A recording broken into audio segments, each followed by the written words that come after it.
আমিও আজ বটসাবিত্রীর উপোস করেছি। করণের সামনে এই ব্রত নিয়ে যেন কোনো কথা না হয়।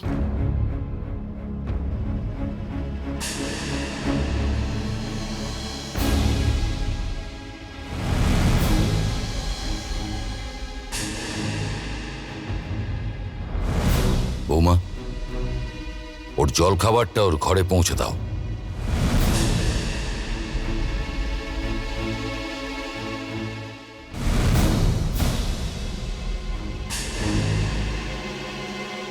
সরি দাদু ভাই,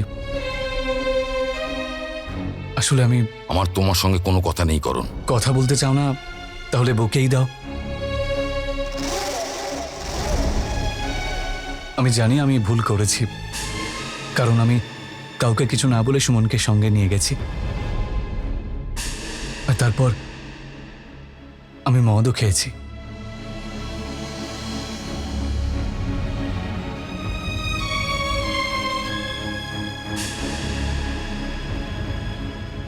নিজের প্রথম অ্যানিভার্সারির আনন্দে একটু উতলা হয়ে গিয়েছিলাম, কিন্তু আমি তোমায় কথা দিচ্ছি এরপর আর কখনো তোমাকে নালিশ করার সুযোগ দেব না। করণ, কথাটা তোমার ক্ষমা চাওয়া বা শুধরে নেওয়ার সুযোগ দেওয়াটা নয়। কথা হলো যে তুমি তোমার সংস্কারটা ভুলে গেছো। এই বাড়ি শুধু আমাদের বাড়ি নয়, এটা আমাদের মন্দিরও। আর এই মন্দিরে যদি কেউ নেশা করে আসে তাহলে তাকে আমরা কিছুতেই বরদাস্ত করব না।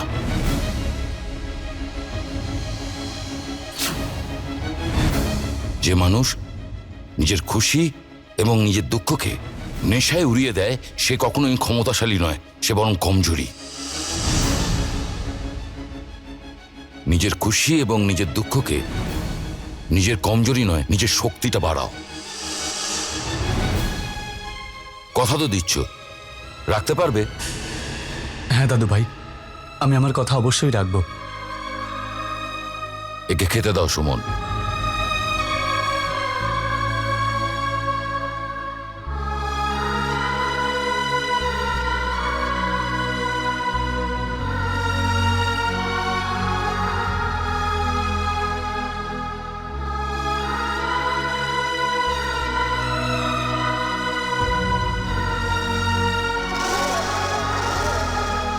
আরে তোমরা কেউ খাবে না নাকি? বাবা, তুই খাবারটা খেয়ে নে, আমরা সবাই পরে খাবো। এর মানে আমার প্রতি তোমার রাগ এখনো কমেনি, আর সেই জন্যই তুমি আমার সঙ্গে খেতে চাইছো না।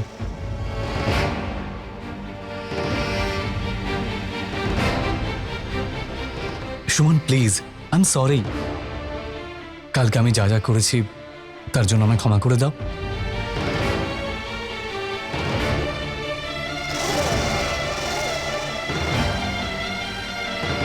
এই নাও।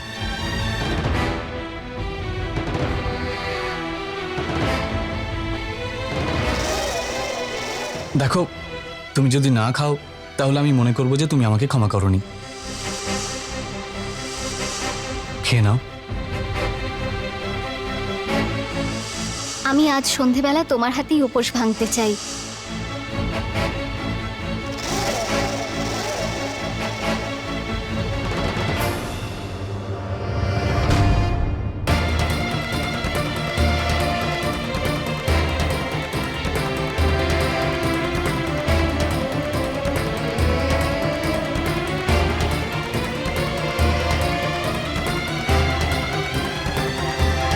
মা, নিজের বৌমাকে বলে দাও যদি ও খাবার না খায় তাহলে আমিও খাবো না। সুমন আজ খেতে পারবে না।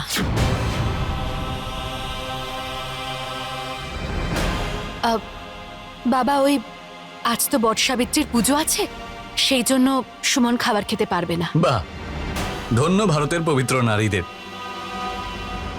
স্বামীর দীর্ঘজীবী, তার মানে আমার দীর্ঘজীবী হওয়ার জন্য আমার স্ত্রী আজকে ব্রত রেখেছে।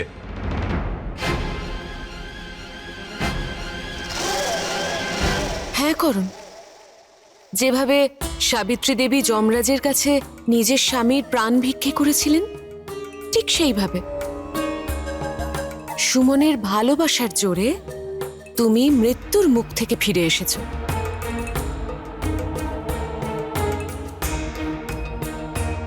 তাহলে সুমন তোমার জন্য উপবাস করবে না তো তাহলে কার জন্য করবে?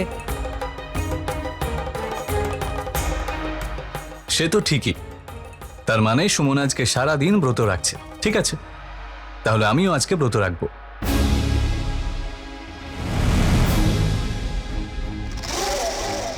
স্বামী স্ত্রী সুখ দুঃখ সব ভাগ করেই নেয়, তাহলে ব্রতেও তাই হোক।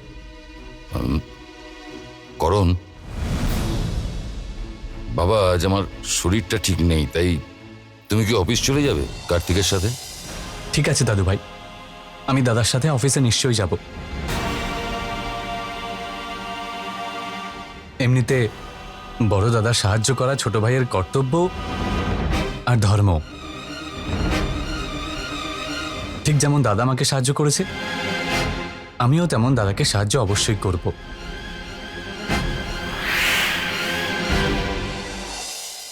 কার্তিক, বাবা আজ থেকে করণকে তুমি তোমার সঙ্গে অফিস নিয়ে যাওয়া শুরু করো।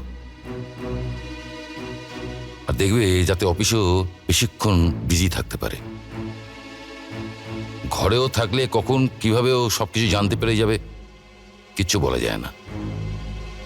হ্যাঁ, আজ তোমায় তাড়াতাড়ি বাড়ি আসতে হবে, কারণ সুমন তোমার মুখ দেখেই নিজের ব্রত ভাঙবে না।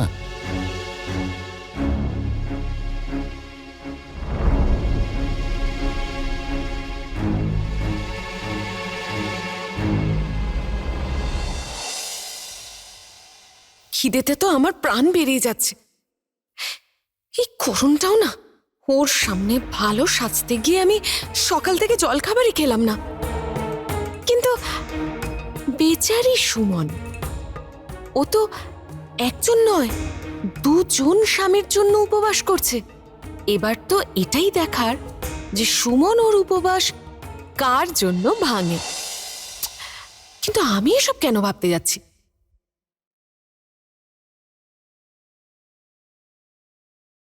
মা,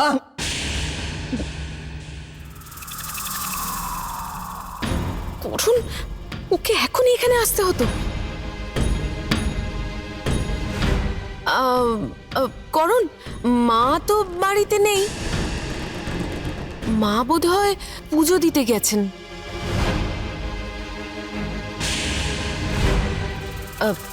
এই জলখাবারটা দেব কাকার জন্য নিয়ে যাচ্ছিলাম। আর তাছাড়া উনি তো আর তোমার মতন কারোর জন্য উপবাস করছেন না। মায়ের সাথে কিছু দরকার ছিল? না, মাকে এটা বলতেলাম যে আমি অফিসে যাচ্ছি। আচ্ছা, করুন, তুমি আজ তোমার দাদার সঙ্গে অফিসে যাচ্ছ তো? তাহলে আজ ওকে তোমার সঙ্গে তাড়াতাড়ি নিয়ে আসবে। আসলে কি বলতো, আমি আজ ওর হাত থেকে জল খেয়েই উপবাস ভাঙতে চাই। বৌমনি, তুমি চিন্তা করো না, দাদা সময় করে ঠিক চলে আসবে। দাদা সময় মতো ঠিক চলে আসবে।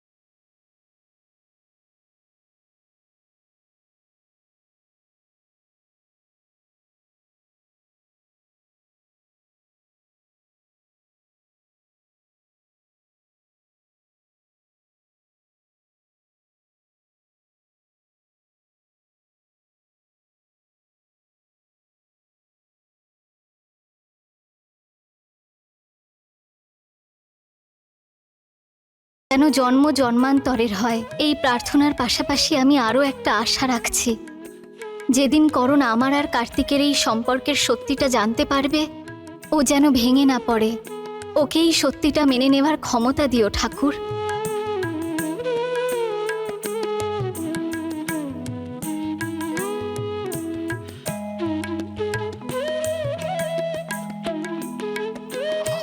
সুমন, তুমি আমাকেও তো বলো, তুমি আসলে ঠাকুরের কাছে কার জন্য প্রার্থনা করলে?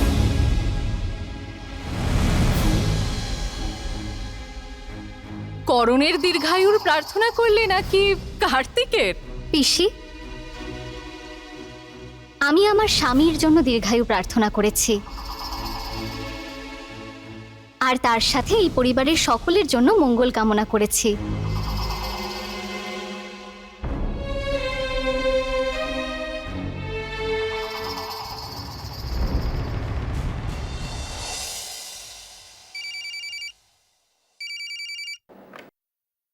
হ্যালো। কার্তিক, তুমি এখন অফিস থেকে বেরোওনি? না দাদু ভাই, আমি এক্ষুনি বেরোচ্ছি। তাড়াতাড়ি চলে এসো বাবা, তোমাকে করণ বাড়ি আসার আগেই বাড়িতে পৌঁছতে হবে। কেননা তুমি বাড়ি আসার পরেই সুমনের ব্রত ভাঙবে। তাড়াতাড়ি চলে এসো। হ্যাঁ হ্যাঁ জানি, আমি এখানে করণকে কোনো একটা কাজে বিজি করেই বাড়ি চলে আসবো।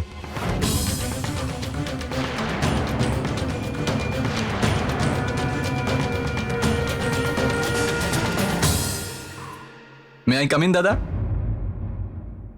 হ্যাঁ হ্যাঁ, আয় না। জিজ্ঞেস করছিস কেন? কোনো কাজ ছিল?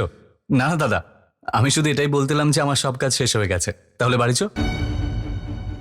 আরে এত তাড়াতাড়ি কি করে বাড়ি যাব? এখন তো অনেক কাজ আছে। তুই এই ফাইলটা নে আর এর সমস্ত ডিটেল স্টাডি করে নে, আর এই পুরো প্রজেক্টটা ক্লায়েন্টের সঙ্গে ডিসকাসও করে নিস। আমাকে এখন অন্য একটা ক্লায়েন্টের সঙ্গে দেখা করতে হবে, একটা বড় ডিলের ব্যাপারে কথা হচ্ছে। ঠিক আছে দাদা? তার মানে তোর বাড়ি যেতে অনেক দেরি হয়ে যাবে। এমন হয় না যেন তোর অপেক্ষায় কাউকে না খেয়ে থাকতে হয়। না না, আমি সময় মতো পৌঁছে যাব। হ্যাঁ দাদা, প্লিজ অন্তত আজকে নন্দিনী বৌমণিকে অপেক্ষা করাস না। হ্যাঁ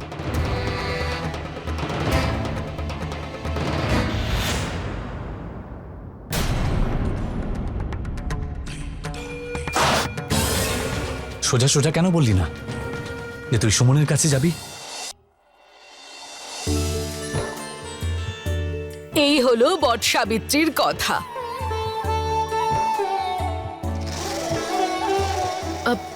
সুমন,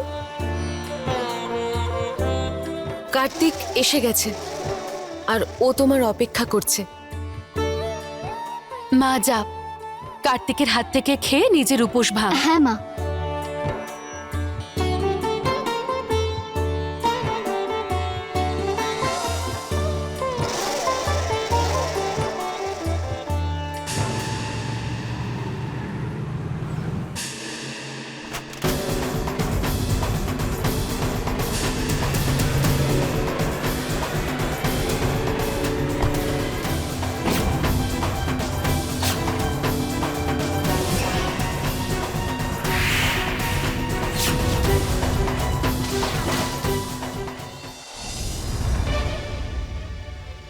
আরে বাবা,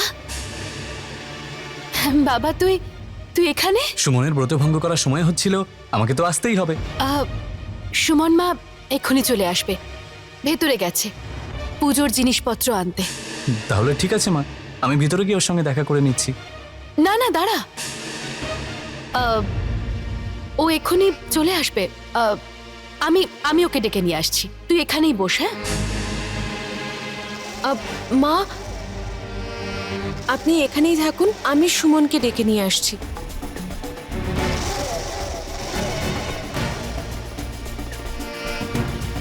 কি রে, তুই ওখানেই দাঁড়িয়ে থাকবি? এখানে আয়, আমার কাছে বস।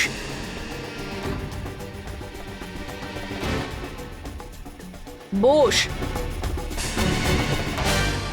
সুমন যে ব্রতটা রেখেছে, এবার তুই সেই ব্রতর মাহাত্ম্যটা বোঝ। সরি ঠাকুমা, তুমি রাগ করো না প্লিজ। আমি দাদাকে না বলেই বাড়ি চলে এসেছি। দাদার একটা জরুরি মিটিংয়ে যাওয়ার ছিল। আচ্ছা, ও কি ফোন করেছিল? ও কি বলেছে কখন ফিরবে? না তো। হে ভগবান, করণকে কি করে বলবো যে কার্তিক কোনো মিটিং এর জন্য যায়নি, ও তো বাড়ি চলে এসেছে। করণ কোথায়? ও অফিসে আছে। ওকে একটা দরকারি কাজ দিয়ে এসেছি যাতে ওর ফিরতে সময় লাগে। পুজো শুরু করি?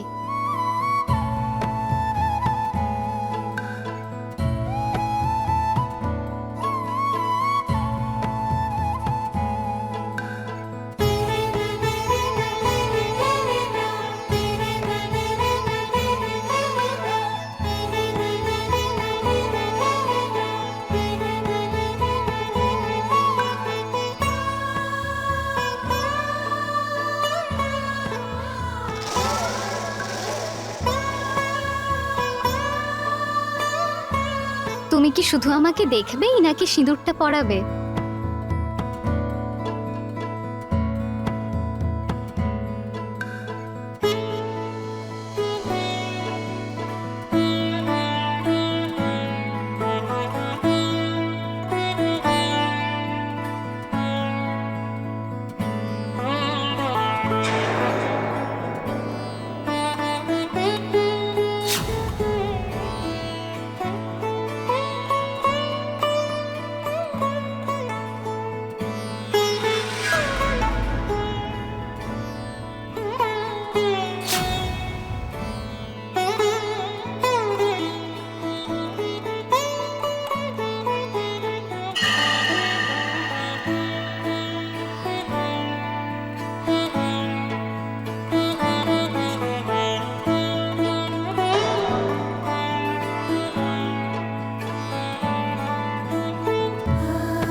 এইভাবে সাবিত্রী সতীত্ব জয়লাভ করেছিল।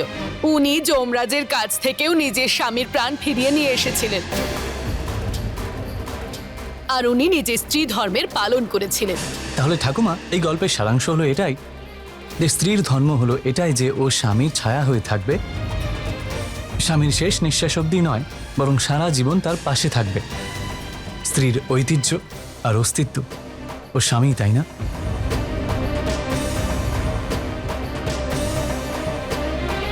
হ্যাঁ, এবার ব্রত কথায় তো সেরকমই লেখা আছে। মা, কোথায় তোমার বৌমা? এত দেরি করছে কেন? আমি বরং ভিতরে গিয়ে ওর সঙ্গে দেখা করে নিই। আরে কোথায় যাচ্ছিস করণ? হাত মুখ না ধুয়েই তুই সুমনের ব্রত ভাঙবি? আগে হাত মুখ ধুয়ে নে, তারপর ওকে কিছু খাওয়াস। শ্যাম বাহাদুর, করণকে নিজের সঙ্গে নিয়ে যাও। হ্যাঁ গিন্নিমা। তুই যা রে।